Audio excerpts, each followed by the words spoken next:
यानंतर बघूयात मराठा आरक्षणाच्या इतरही बातम्या। एकनाथ शिंदे सध्या मराठा समाजाचे टॉलेस्ट नेते झालेत। शिंदेंच्या सिक्सरमुळे मराठा नेते क्लीन बोल्ड झालेत। प्रकाश आंबेडकरांचा इतर मराठा नेत्यांना टोला, तर शिंदेंचं कौतुक। एकनाथ शिंदे सगळ्यात टॉलेस्ट नेते झाले मराठा समाजामध्ये।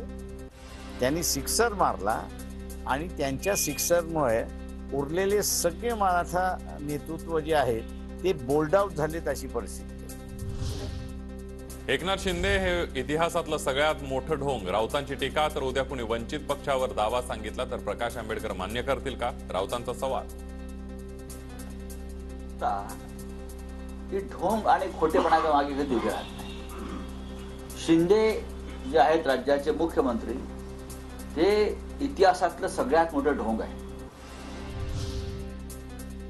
जरांगे पाटलांनी मराठा आरक्षणाचा लढा मॅन करू नये। शिंदेंनी दिलेला अध्यादेश अर्धवट। जरांगे पाटलांना मुंबईत येण्यापासून थांबवण्यासाठी शिंदेंनी फसवणूक केली। खासदार विनायक राऊतांचा हल्लाबोल। सोशल मीडियावर शायनिंग मारण्यापेक्षा अधिसूचनेवर हरकती मांडा, त्यामुळे कायदा आणखी मजबूत होईल। मनोज जरांगे पाटलांचं अभ्यासक आणि विचारवंतांना आवाहन।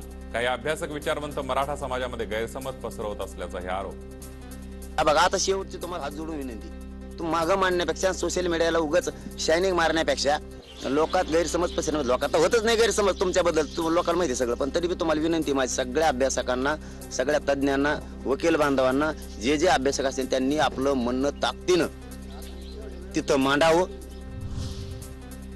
भुजबळांच्या भूमिकेमागे षडयंत्र। भुजबळ ही काही दिवसांनी अजित पवार गटातून दूर होणार। शिंदे गट अजित पवार गट एकत्र नांदणं अशक्य, विनायक राऊतांचा दावा। नक्कीच षडयंत्र असणार, कारण भुजबळ सुद्धा येत्या काही दिवसामध्ये अजित पवार गटातून दूर होणार आणि कदाचित स्वतःचा पक्ष सुद्धा स्थापन करतील। शिंदे गट किंवा अजित पवार गट हे एकत्र नांदणं कदापि शक्य नाही आहे। भूमिका पटत नसेल तर शिंदेने 2-3 मंत्र्यांची पदं बरखास्त करावीत। भुजबळांच्या भूमिकेवरून राऊतांचं मुख्यमंत्र्यांना आव्हान। तुम्ही बरखास्तीची शिफारस करत नाहीत म्हणजे तुमची मिलीभगत, राऊतांची राज्य सरकारवर टीका। जर मुख्यमंत्र्यांना या भूमिका मान्य नसतील, त्याचे जे मंत्री आहेत 2 किंवा 3, त्यांच्या बरखास्तीची शिफारस ताबडतोब राज्यपालांना केली पाहिजे। याचा अर्थ तुमची मिलीभगत आहे। मंत्री छगन भुजबळ यांच्या भूमिकेला समर्थन नाही, बबनराव तायवाडेंचं स्पष्टीकरण। सध्या सरकारने घेतलेल्या भूमिकेमुळे ओबीसी समाजावर अन्याय नाही असंही मांडलं मत। मराठा आरक्षणाच्या अधिसूचनेवरून ओबीसी नेत्यांमध्येच मतभिन्नता।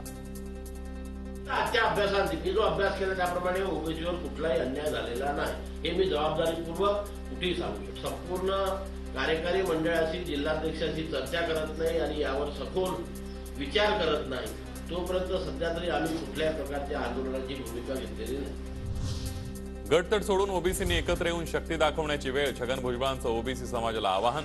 1 फेब्रुवारीला लोकप्रतिनिधी तहसीलदारांना ओबीसींच्या मागण्या सुपूर्द करण्याचंही आवाहन। भुजबळांसारख्या ज्येष्ठ नेत्यांना 2 समाजात तेढ निर्माण होईल अशी विधानं करू नयेत, भाजप नेते प्रवीण दरेकर यांचं आवाहन।